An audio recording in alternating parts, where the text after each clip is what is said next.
Uh, Good question. I'm just wondering, there's the whole new discourse around climate action, climate change. And I was just thinking today that it's mid-October and it's still raining in Pune, which is the weirdest thing. Really? We used to talk about October heat once upon a time, That's I remember. right. Yeah.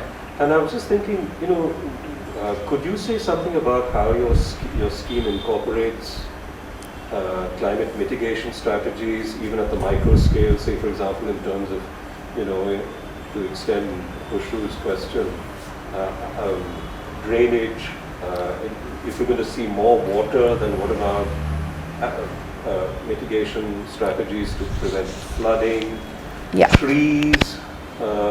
Could you say something about how, when we think of slum rehab and slum housing, we don't really think of a beautifully landscaped place or just old trees, and we don't talk about birds. And when people do satisfaction surveys and they decide where they want to live, the first thing they talk about, a lot of what they talk about is, we want peace and quiet and we want to listen to the birds, which is why people want to move to Koregappa. Question is, what could be possible? So we have been lucky where the topography is concerned. Flooding is not an issue here because the land itself has a great slope, good slope. So it slopes towards, the road from one end to the other. So flooding has luckily never been an issue over here and not likely to be an issue. We would like the courtyards to eventually turn into more green space because urban agriculture is something that we want to promote. At least every person should have, even potted plants is something, where you can, your own tulsi or your own, it need not be on a large scale, which may not be possible. But the common areas, this is something, but we are going to be working on it step by step, because right now our major concern is to get the houses going, because there's a clause in the collector's that agreement whereby they have transferred the land to the people that by next October 23, if the houses are not complete, they are not, they stand a chance of losing that. So this is going to be a process for us also to get people to, climate is one thing. In this case, for me, light and ventilation is one of the most important things that I think we have amply achieved in this. But how do you use your common areas? That is something that we are going to be doing extensive mobilization around that, because we do believe that those can be really nice spaces, they can be green spaces, and people should really start looking at them as those kind of spaces, because they are intimate spaces and they can really turn out well. So this is something that we are planning in stages on how to do it. I'm very keen on seeing if I can explore even solar energy. Solar street lighting is something that I'm going to start, talking about that. Yes. One thing that I was thinking about is, have you thought of any common amenities in these kind of projects, like say a public common hall for weddings, for parties? See, what happened is that when that 10% open space is mandatory in that layout, right? Yeah. That is where your community hall and all that can come. Right. Ultimately. So that space has been earmarked for it. We don't have the funds to build anything, and that should be designed properly also. We don't want to just put something there right now. You have some common open space. Yes, but that is something we'll have to again work step by step, because right now the municipal corporation has been very smart.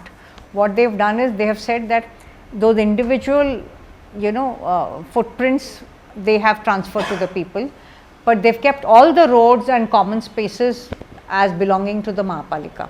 So we'll, at a later stage, we'll have to prevail over the Mahapalika, which will not be impossible because we can get the local councillors and all of them involved, and make sure that a community center is installed there in that common area. But that will be again another phase. And sorry to keep asking more questions, but no, please do. Did you a lot of these spaces are live work spaces. They have shops, they have little tailoring units, because the community itself is a captive market. No, So did you think of having just a question? Did you think of having the ground floor as a shop and the first floor as a house? so in this And case, then going G+2. no, in this case, because we've got data for every family, we didn't come across any shops, because if there had been shops, then we would have had to then eke out a separate space for that. In this case, most of them are farm laborers, and their background, or they're working. The women mostly are working as house help somewhere. But shops was really not. I was even looking for livestock, to be very honest, because that's something that you do tend to get. So we have recorded all that information also. So I was going to ask the same question. When we went to Tadiwala Road, for example, there was a very rich commerce environment. Yes. Micro-commerce. Yes. Very active. It seemed really part of the social structure. And it wasn't only the main road, but even when you went back on the side lanes, there would be just a tiny little corner shop on the side lanes where you could buy just your necessities. So that's, to me, that's part of the social fabric of those places. So I think what I hear you saying is, because this is a rural community, that layer was not really part of this specific. we didn't build it as a part of this, whereas in the earlier, the citywide project that we did, we actually had people who had shops from existing little outlets. We actually made spaces for them off the road so that they could actually be more visible, not just to their community but even to the other people passerby. And we also had spaces because they had a lot of livestock. So we also earmarked spaces where they could tie their cattle by just putting in a shed or something like that. But we had incorporated those kind of things because we realized that that would be one of the needs of the community. So in this case, there was no need to then cater to that particular need in this community. We had given them, we had actually, at least on the plan, we had shown, sort of, I think 6 feet by 6 feet little stalls, for which would be their little shops lining the road in the Sangli Miraj project. So right now, discussion is happening about how you decided for the specific project around the need of the community who you're building for, and not about because you didn't found any kind of commerce, like micro commerce, which is happening there. Yeah. So I just want to know and ask you as we are talking about sustainability and in Maharashtra, right now working on water conservation. So rainwater harvesting and all those things, because those things are the need of the society somehow, but that comes with a value, and we need to have that kind of funds for us to build in this kind of project. I just want to know, is it a luxury to think about those things, or it should be thought of as a need also, and we should be thinking about those aspects as well when designing these kind of things. Yeah, funds will of course will matter, and we need to think about and shrink on what we want to do. But is it luxury to have something, if you want to build a small single unit of that, some material or something which would change the environment, because these houses will need some amount from them also to maintain it to the journey. So I'm just curious, because is it a luxury to think about those things, to provide something very because if you tell just to something to someone, this building is built out of sustainable materials, natural materials, and all those things. So because that comes with some kind of luxury also in this world. So you're saying that, the material part of it. And all the other, as you mentioned, solar also. So These would have to be largely subsidized. We would need to get someone to subsidize it even before the people can start, using it. to some extent, yes, it is a luxury for us. Just raising funds for this project is going to be a huge task ahead of us, and we are right now battling with paucity of funds and the fact that many people are still not getting loans. So we are talking to a lot of microfinance organizations to try to just see how we can raise a minimal loan for these people so that they can at least have a shell in place. So in that sense, yes, it's a luxury. And if you're looking at alternate material and things like that, I have, over the last 3 decades, every time we've talked of doing something little different, one of the questions that has been perpetually asked to me by the communities is, has this been used by you in your house? And they are very clear that while they appreciate all the support and everything that we are giving them, they know that even the materials that we are suggesting probably might work and might be might prove themselves over a period of time. They don't want to experiment with it, because for them this house is probably the only house that they will ever have in their lifetime. So yes, it is a very, very big deal for them, and they don't want to be experimenting with you'll be surprised that even AAC blocks, which is now very commonly being used in most of our construction, even that they are rejecting. They are saying, no, we would want it in bricks. They wanted, they were, the only time they were willing to consider anything, we were very keen to do it in laterite, because laterite stone is available in the vicinity, like in Konkan areas and all. It's not that far. It's much cheaper than it is by the time it comes to Pune. So we wanted to do it with laterite, because we said that would really be fantastic if we could have. It would really be a green, built environment then. And then we were told that a lot of laterite mines are going to be closed down. So then we didn't want to be faced with a prospect where suddenly our project comes to a halt because the stone is now in short supply. So unfortunately, we've had to go back. Bricks have become exorbitant. All of us know. Today a good quality brick is anywhere between 14 to 16 rupees. So there have been tremendous constraints in terms of what we can use in this project and what is acceptable also to people. So we are sort of, there's this tightrope walk between getting them to accept a few things and then letting go of a few things which we would like to do, because you need to sort of achieve a golden mean. Yes, but it's a luxury for them, for most of them. I think whatever we have seen, we worked on certain settlements. We saw what you are saying there. We saw these things. That there's aspiration, there's a need for permanence. Exactly. And then there's some ideas that we have that, okay, can we implement this? Can we do this? We found out that aspiration and need for permanence is very important, very at the heart. Yeah. Right? And the other thing is that we found out that things will evolve. They will have funds, people will come with different ideas, there will be new policies. And water harvesting, of course, it can be done very simply. We have seen it like rural villages. Right. The students have calculated how much area is there.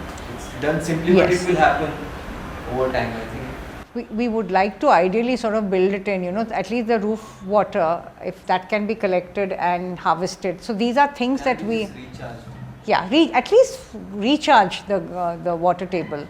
So these are things that we are looking at, but our immediate requirement is to raise enough funds to at least have the houses up, and that is where we are right now. Two questions. One is related to what she just asked.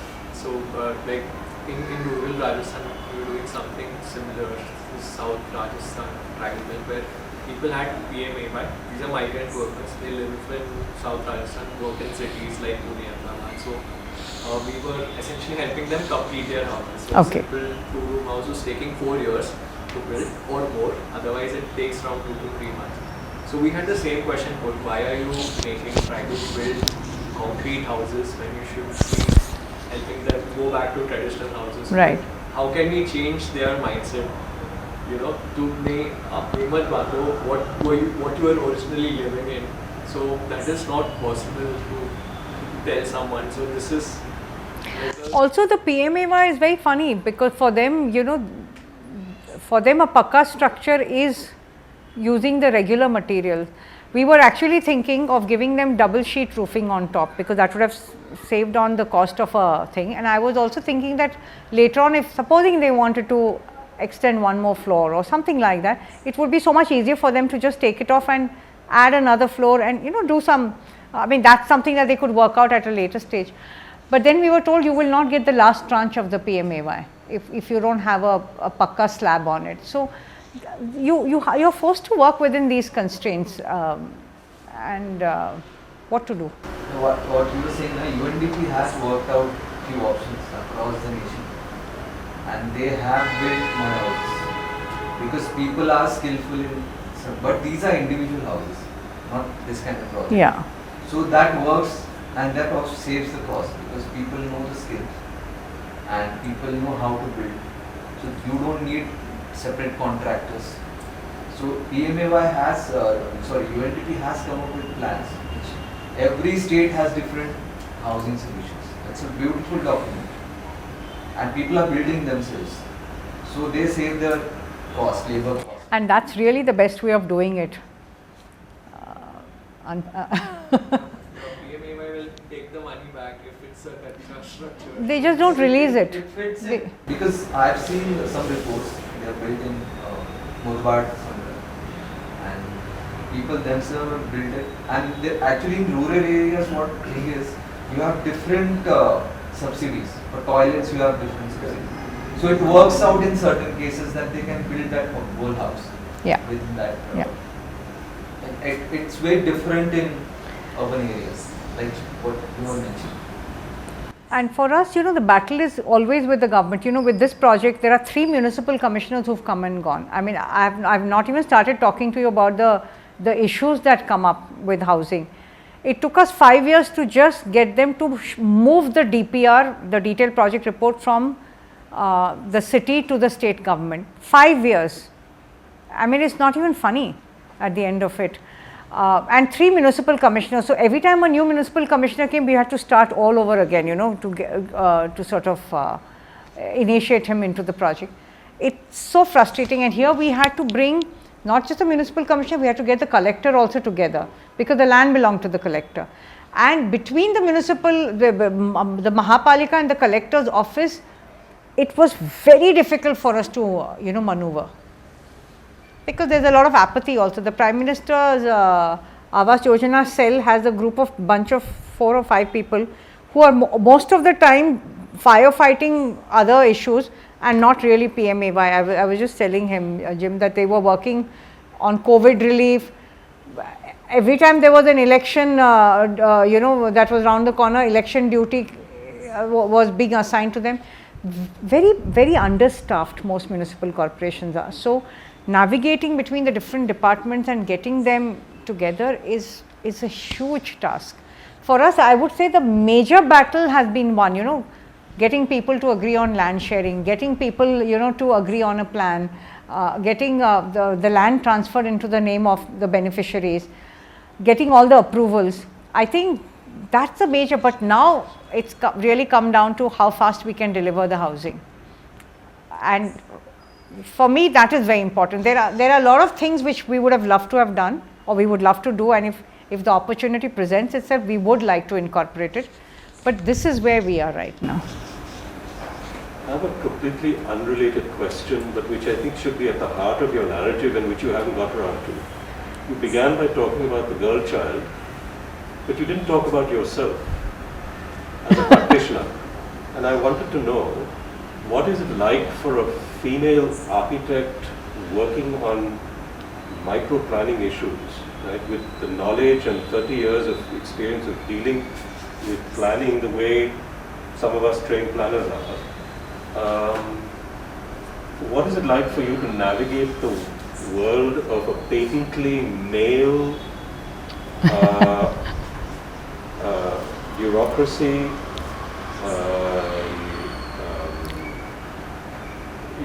corridors of power, influence, patronage to get things done. You had that picture of that municipal commissioner standing with you, right? And I'm curious as to, and around him they were all men. You're the single woman there. What Yes. lessons might you be able to impart, about what it's like for you to be working in the development sector?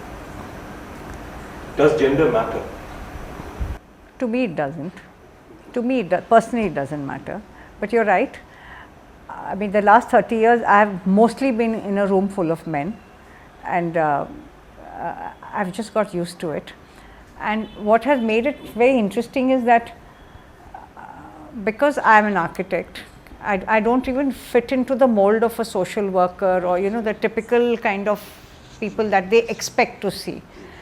So I remember in the initial years, 30 years ago, we were really greenhorns. We were in our late 20s when we started Shelter Associates, and I still recollect those times when municipal commissioners absolutely did not know how to deal with us, because we looked like a different species, I think, in the municipal corporation. We didn't look like a typical social worker.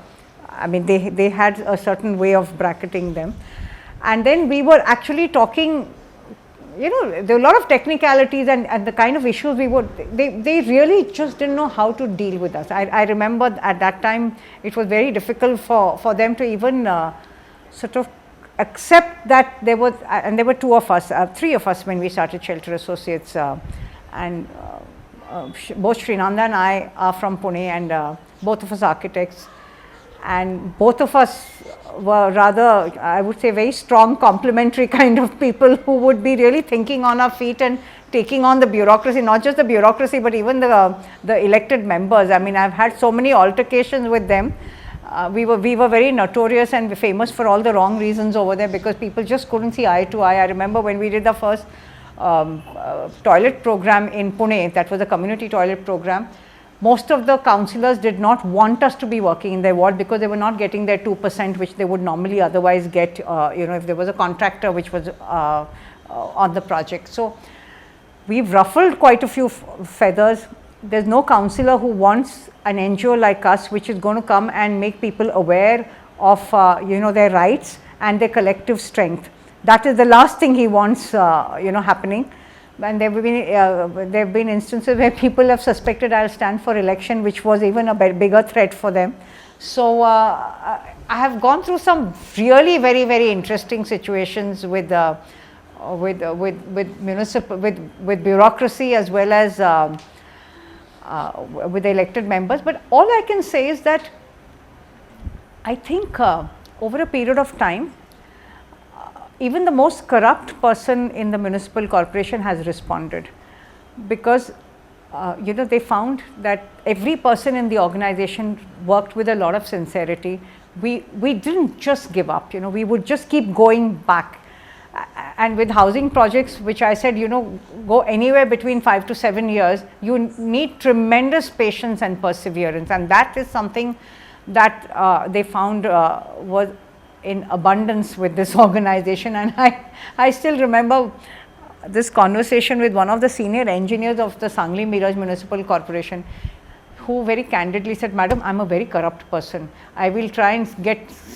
I was quite taken aback that this man was admitting, मैं बहुत corrupt हूँ, लेकिन जब आपके लोग आते तो मैं नहीं पूछता उनको पैसे, क्योंकि मुझे दिखता है कि ये लोग कितनी आत्मीयता से वो काम कर रहे हैं. So this gentleman was telling me that, "Madam, I'm very corrupt, and I admit it, because I'll try and make a buck out of everybody who comes, to meet me and every project.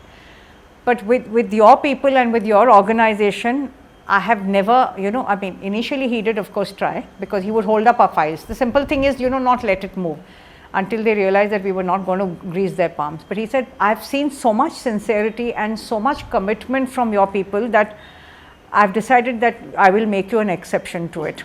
And that was hilarious, because one of the persons who was actually holding that project for me was an English guy, Ross Plaster, who worked with me for 3 years, and it was so painful for him. These people would make him stand in that hot sun keeping him waiting, we are coming now, yes, we are coming now. Sometimes for hours he would, and how difficult it is for them to be standing in the sun. And I mean, they really put him through grueling moments, but he was just at it. He never gave up. You wore them down, basically. You wore them down. We just wore them down, and we've done that, because for them bribe is such an entrenched thing in their system. I remember in Pune, one of my social workers called me up and said, "Madam, that fellow refuses to move the file from this table to that table because he's saying, you have to give me 100 rupees, otherwise I'm not doing it." I mean, the amount is not the problem. It's not a big amount, but I said, tell him that I want a receipt for it because we audit everything. So if I've given you 100, he said, are you mad? I'm not going to give you that. Then he said, okay, then I'll talk to Joshi madam and I'll say that you're not doing it. So he said, from which organization are you? He said, Shelter Associate. He said, oh, you're from Shelter Associate, and then he immediately moved the file because he said, I know your madam will go and start talking to the municipal commissioner, and then finally, I will be pulled up. So at every level, we have to keep, making sure that credibility is built. It's not just, at one level, but everybody in the organization has to be aligned to some of the values and ethics that we all practice on the ground. Otherwise, you just have to wear them down. Otherwise, nothing will move. So, I don't know if I've answered your question, but personally to me, when I've been in a room full of men, the gender has really never played out for me, because for me, I'm doing a job, I'm an architect, and I'm talking to a bunch of human beings who need to understand what the issue is and they have to respond to it. So that's the way I've always looked at it. There's such two. And I'll tell you one thing, I don't believe in the gender thing too much myself, because I've seen what normally people would think is that, if there's a woman at the helm, she would be more empathetic, she would be more sensitive to the issues. And I can show you a bunch of very senior IS officers who are women who don't give a damn, who have never come and even seen our sanitation. I mean, sanitation should be so close to their hearts, where women are suffering, holding their bladders for sometimes 13 hours. And I've had the least responses from some of the municipal commissioners who are women, but I've had some of the best municipal commissioners who are male, who have responded to issues, very proactively. So I have never let gender really come into play. It's a big thing in the West. It's a very big thing in the West. It's a very big thing here also. People keep asking me this whole gender question, and I say that no, I don't want to even get into that, because and everybody has given a certain respect. I mean, just nobody has been disrespectful. I have to give them that much also. So we may have not agreed on things, but I've never had an opportunity to complain about somebody's behavior. I have a question. So you mentioned earlier that it is real that you could make a career doing this work in the development sector, but it hasn't filtered into the young architects. It seems like they're not going into it yet. Am I right? Into this I'm sorry, I didn't get the earlier part. I was saying that you mentioned that it is possible to make a career out of working Yes. in the development sector as an architect. Then why is it that more young architects are not going into this field? Or how can we get that to happen? That's a good question, and I have no answers for it really. I tried going to some of the schools of architectures, and I've been invited in the past also to come and talk about this. Money? I think money is one of the main things, but I also feel that we don't have a culture of volunteering which is very entrenched, in the way the students sort of in their 5-year architectural course.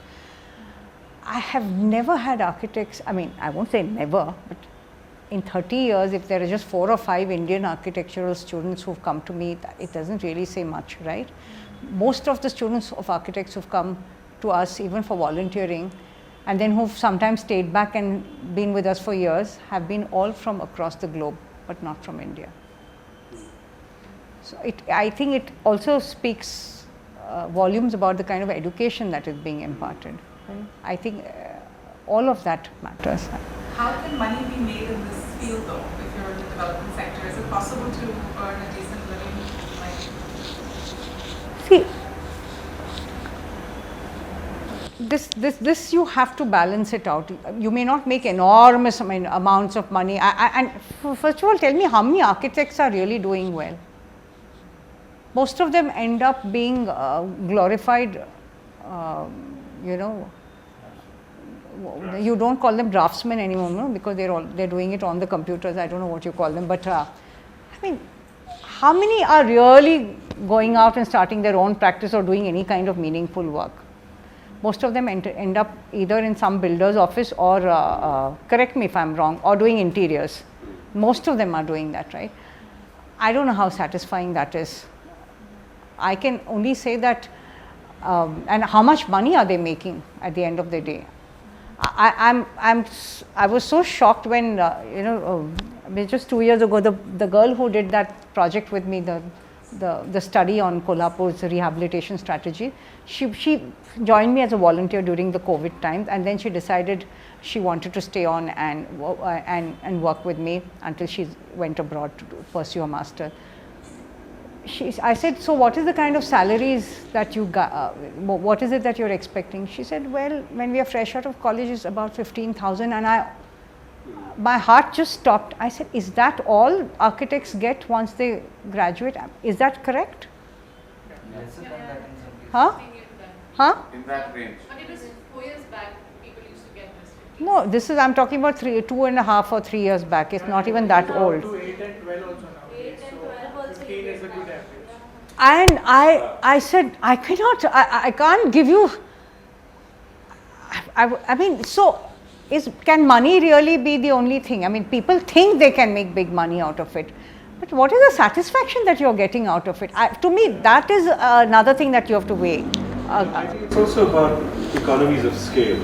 If you look at the National Institute of Design in Ahmedabad, and at design institutes around the country, they are few and far between. There are very few design institutes and very few design institutes of excellence. Exactly. So NID graduates command huge the salary earth because they know that the brand has been inflated enough for them to demand that. For them to command that, and by contrast, look at the number of architecture schools now in the country. Exactly. I mean, Pune has what, 30, which is something like that. Whereas Ahmedabad has what, 3 that are worth, and of them there's SEPT. So the SEPT graduate gets all those projects. So you've got this saturation of the market. You have a saturation in the market, and that's why all the more reasons why I feel that students should start looking at. But I find a lot of architects also get into completely different streams then, and don't practice architecture because it's not very lucrative. So I have been trying my best to tell people that this gives you a lot of satisfaction because you have truly made a difference in somebody's life. I mean, even today, even after 26,000 toilet, I am still equally moved when I hear a woman crying, saying how tough it has been for her to deal with her pregnancies, to deal with the lewd comments and the kind of dignity, lack of dignity. She was being stripped of her dignity whenever she had to use a community toilet.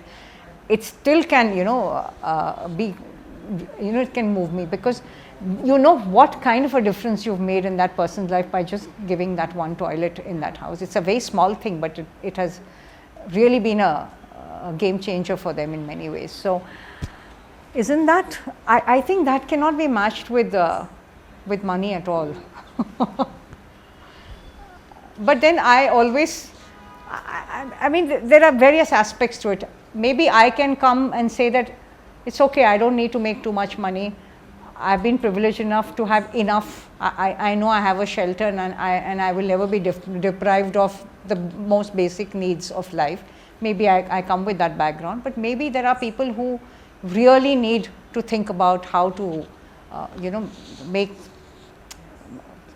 a sufficient amount for a reasonable quality of life. So it's very difficult to compare, but I always believe that people who go to study architecture, at least 60-70% of them come from fairly privileged families. From even just going through the architecture colleges and seeing the students in general and talking to them, I do feel that architects must now step into this. I mean, come on, there is just so much that can be done. Just one last comment, just to add to what you're saying, and that is that I'm just thinking of how architects have involved themselves in social housing in, say, North America. Compared to here, you hit the nail on the head about the fact that architects don't get involved with affordable, slum development projects, affordable housing. But in America, what young architectural graduates have done is to build new compacts, new contracts with big-time builders.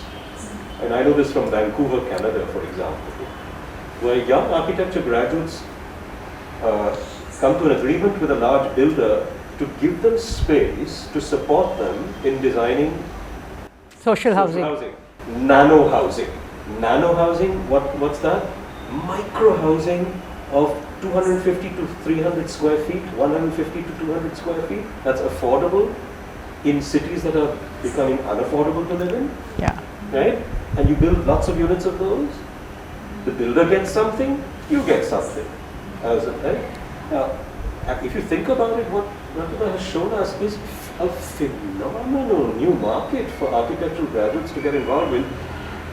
But what architecture graduates do here is to sign up with a builder and do exactly what the builder wants. Exactly. Which is large scale, expensive housing, and the architect never gets a chance to exercise her own thinking early on.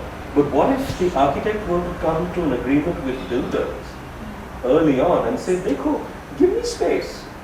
I'll design really sexy new nano housing. We'll sell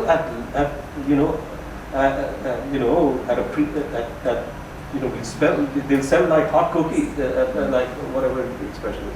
I've been very shocked when architects have had an opportunity through the governments, because they've been doing other government projects. In Sangli, Miraj, for instance, there was an architectural firm which was given the task of designing the social housing project under the Valmiki Ambedkar Awas Yojana in 2003. And that's the one which has failed most miserably over there. They don't even want to know what their clients' requirements are. Isn't that the most fundamental thing that you should be looking at? Should you be at least going to the communities and checking out what is the way of life, what is it that what are their aspirations? Absolutely none. They have gone up with stand-up kitchens and I mean it was so terribly designed. I can't begin to. I mean I have an entire presentation just on what can go wrong with social housing, but the fact that 50% or more than 50% of Sangli's poor at that point of time were using biomass fuel, never cooked on stand-up kitchens. They were always, using chullas. It didn't even occur to them. And so finally, when we went into those homes, which a few of them which were occupied, the platforms were being used for storage of clothes and whatever. And people had put out their chullas, outside their doors in the common lobby areas, and they were cooking there. I mean, this is something which is shocking to me sometimes. Anyway, I'm sorry, we are going on and on and on. I mean, we could talk Forever on this, and it's so interesting. So I've got a list of at least 10 questions. I just wanted to put it out there. I think we'll stop the presentation, Pratima, here, because that example was, and you've shared so many, you've told your story, and I think this discussion, I would love to have it with you in another setting, maybe at your office, invite you back here to share more of your work and look at specific case studies. But before, I want to just last call for questions. Jim, you've been very quiet. Any questions? Any questions? Azhar, you've had enough questions today for one night. Any questions in the audience? Yogesh, Disha, Diksha, Sai, Shivraj, Shriram. I have, but I think I'll let it be after. Come to the office one of these days. I think we'll do a session there. Yeah. And Why Why don't you just introduce yourself? You're working. Yeah, so I'm with Ajivika Bureau, works for it's a labor rights organization, works with migrant workers and informal sector workers. Housing is one aspect of what we do. Wow. I've done my master's in finance. So in rural Rajasthan, we were helping workers, migrant workers, complete their houses. Because we saw that distress migration was taking place because of incomplete houses, so where they were accepting subpar wages or going into neo bondage type situations. They're always worried about their half-finished houses. Why don't you come and present to us your work? I'm sure the people in our office will be very interested in hearing you. Sure. It's a very different context and it sounds very interesting. Right now we are working at construction sites and the housing is terrible. We are migrant workers and like we saw in the COVID crisis, no one recognizes. So where in Rajasthan are you doing? Oh, in Udaipur. Okay. Okay, great. So I have one question. I've got a list of questions, but those are very specific in terms of sort of functional questions. But it's a more general question. And I'm not sure if I'm framing it right, but I've written here, how can this work be multiplied? Scaled. What is needed? I don't mean scaled. I mean multiplied in terms of how can more people get involved in this work? And to put it differently, how could people like us who are practicing architects in your city, how can we help you? Is there a space for us to help you? Say we take a part of your project, which like the last one you shared. And is there a space for us to come in and work with you and say, okay, we will do this aspect of it. You've got enough on your hands. We can work together. We won't take it off your plate, but we'll work together with you to give you the support that you need, maybe 3D models, detailed drawings, maybe we could add some value to the design in some way. That's absolutely a possibility. So is there some opportunity like that? Absolutely, but if it's only on a pro bono basis, because we are, as I've been saying it loudly, that we have not been funded ourselves for it. We are sort of cross subsidizing it. But so where could that support fit into your work? I think for this project now, I think we've come well into it. But in terms of like finding the right kind of a contractor, I've never done a tender document, frankly. These some of the technical aspects which I've really not had to do. Is there some way somebody could step in and help us out with that, choosing the right kind of contractor, even giving us advice on what could be the other options in terms of materials if they are tried and tested, layout, or detailing out certain parts of it so that it becomes. We could look at Gaurav, we could look at Kolhapur has a strong network of people practicing because I'm connected to You are from alternative methods of construction, and you must have heard Praveen Mari's name. Of? Praveen Mari. No. So he's one of the we have a group of, because I also practice. He's an architect? I'm doing earth architecture for a long time. So these guys have done really good studies for a long period of time about cost effectiveness versus sustainable approach. By sustainable it means more appropriate approach of that. So these are things which are very welcome. And we'll need to take baby steps. Now, for instance, if it's a frame structure, but within that, instead of doing a brickwork or AAC block, if there is something else which can be, tried and tested, and they have a lot of work going on. And if people can go and see, because for us, people will only believe it if they see. I was going to introduce you later after this, because there is work happening, because I can see what you were saying about volunteering. There's a lot of work happening. There are very small studios you don't even know the names of. But they are working, some people are stationed in some villages. People have worked with UNDP. Like he was saying about Udaipur, I know organization in Udaipur. My friends, there's ASAP Foundation. I know. Wanted to introduce. So they are working in the social sector. A lot of architects coming together. ASAG is Kirti Shah's? No. ASAP. ASAP. One of Okay. my friend, my classmate is one of the founders. So I know that like there is mobilization. That there are architects are working on tribal areas, but there is no. They don't really appear on the screen somewhere, or we don't know. But they have practiced these things so much that they know how to implement things. So certainly, let's have this conversation. So it's possible, and what you say is correct, that it takes baby steps. Because we have worked, we in Kushu and we have worked on certain busties in Pune, and we understood completely that there is only one way, small steps you can. And you know what we realized through that process is that if the system is not in place, no matter what we as architects try to do, it's not going to work.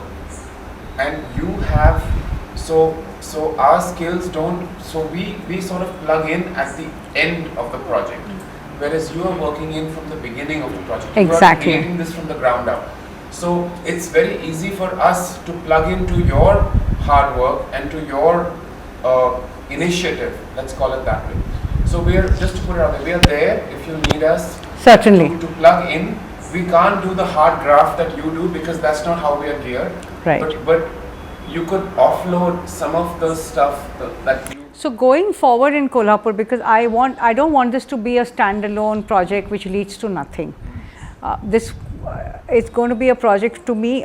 Strategically, we are doing it, and it's a small one because I want this to lead to more housing projects in Kolhapur, and each one will be a different, approach because depending on where it is, and so I will definitely reach out to you guys because I do feel that architecturally it will be fantastic if we could get better options, design options, and material options and whatnot right from the beginning. If that is built into it. It will lead to much more meaningful, And so that's on an individual level. But just last question, just on a more, I'm not talking about architects, young architects becoming more socially aware. I'm not talking about that. In terms of, so I think my question is, how can you assure society that your work can continue? Do you have any thought of how your work can? Is it dependent on you as an individual? Because I think we need to develop models, because we're meeting Prasanna Desai tomorrow, and I literally had this. I wrote him a message, and I said, Prasanna, you're a one-man army. We can't depend on. You're a one-woman army. We can't depend on one individual. I know one person can make a huge difference. I know that. I understand that. But how do we create more of you? How do we create more Prasannas? And I'm just putting it out there. It's something to think about. Is it up to you? And now you've created this environment. What are your thoughts for continuing this work? And how can we, as a practice, so we're a slightly younger practice, how can we help you to sort of, maybe we create a wing in our practice that does this kind of work, and we find others who are also willing to do that, and how can we sort of see that this work perpetuates, and all the hard work that you've put in, you're the first person through the wall, you've got all the hits, but now you've made the hole in the wall. So that's my question to you. Is there some way, and maybe it's not to be answered, it's just a thought, and we can think about it, and we can create that. Yes, but this is something which has been crossing my mind also, and I have been consciously working towards succession. Very often organizations fold up after the founder is no more, right, or leaves or whatever, and I don't want it to. I don't want that to happen within Shelter Associates at least, because why should it? And so there is a mid-level of people who are not architects, who have been now with me for a few years and who would like to take this work, work forward. And so I've started delegating a lot of that to 2 or 3 people within the organization, because I think they can take it forward. But if organizations like yours, practices like yours can work with us, because I come in with a specific skill which may not be there once I leave. But if there are organizations like yours who you have a running practice now for many years, I mean, you will come in, you will be able to make a lot of value addition to process like, because for me my biggest, I won't say worry or fear, but I feel that maybe shelter associates, say 20 years down the line may not take up too many social housing kind of projects. They might just move more into other areas of work which might be more doable for them because of the lack of this kind of expertise. Again, I don't believe social housing is something that can be done in large volume, because we don't have that kind of necessary environment politically at all. You need tremendous political and administrative will for social housing projects to happen at scale, and none of that is there in place right now. But at least to do a few strategic, good, meaningful projects which can be precedents for other projects, to follow, that is something that I wouldn't want to lose out on, even if I cease to be associated with Shelter Associates, in the years to come. So if these are partnerships that can start happening at this stage, then it will bring in a certain amount of comfort with people who will take these processes forward. They'll know that there's a certain confidence with which they can venture out into it, knowing that there would be support coming in. We would love to do that, and not just that, we get a lot of interns from all over the country. If there is an avenue for them to be exposed to this kind of work, then it can go into the mainstream, that somebody who's 20 years old has worked in an office that is doing social housing, that spark, that germ, I think that is the future. And I'm sure there'll be other offices like ours who will be willing, who would want to put in their time. Right. So that way we can collectively work at bringing in this thing of architects, because I'm absolutely positive about our youth. I think we've got an amazing set of youth, young people in our country. They just need to be given and the shown right the opportunities that yes, they're I agree with you. Once and they may not come directly to you, but they do come to offices like ours. Right. And so we could then work. We could even have a dedicated team within our office that works on these projects. Yeah. Supervised by us or guided by whatever, run through our practice. So that's another model that we could consider. Certainly.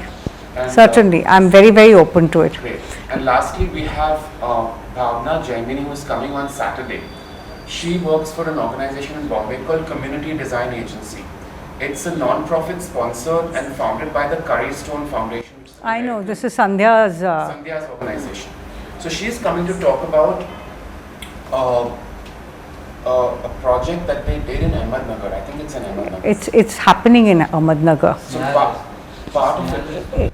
They have done 33 houses there, but they have a lot. Huge thing it's quite a big project actually. Yeah. So if you want to share, come and be part of that conversation, you're welcome. It's on Saturday evening. Let me check. I will WhatsApp you the details, but if you want, because then you can also add to it. See, so I have heard Sandhya's presentation not so long ago. Yeah. And again, I found it interesting because, they are a design group. Correct. But they are working with an NGO in Ahmednagar, which already had linkages with this particular settlement. So what you said right now is exactly the situation that, without that NGO, they would not have been able to make any inroads, because they don't know the community and they have not really had anything to do with the community. In our case, what happens is that we are doing everything, we are doing the entire bit of mobilizing the communities, as well as, doing the design, as well as doing the liaising, as well as doing fundraising. So it becomes quite a bit, to take on. So if this kind of a partnership does work, where you have a dedicated group which is doing design, which is teaming up with us, so that's a load off our backs. Yeah. So we are more than happy to do it. We'll be in touch. I'll come and meet you. Yeah. And Yeah. we'll take that conversation forward. Okay. Jim has had no questions. You know, I'm just fascinated and so impressed by your work. And my reflection now has to do with an idea that I was talking about with the students at PPP today, which is how do we keep the movement underway and keep the momentum of the movement going in spite of our political system. You know, in the same way in the US during the Trump administration, we had to keep the climate change action alive. You know, we almost had to kind of create a sleeper cell, you know, that could come alive again once that administration was out. And I think the work that you're doing is, in a sense, creating, you know, it's keeping this mission alive, even though the government structure isn't completely there to support it. The government should be promoting this and amplifying it and scaling it up throughout the country, but they're not, and that's the political reality. And so what you're doing is you're creating a foundation, you're strengthening that sleeper cell. What you're saying is, how do we further strengthen that? How do we bring in the young energy and you know, to keep that alive? And it's remarkable work, and it's so important. And so I really commend you. On that note, Pratima, thank you so much for coming. Your work is so important, so meaningful, and so needed.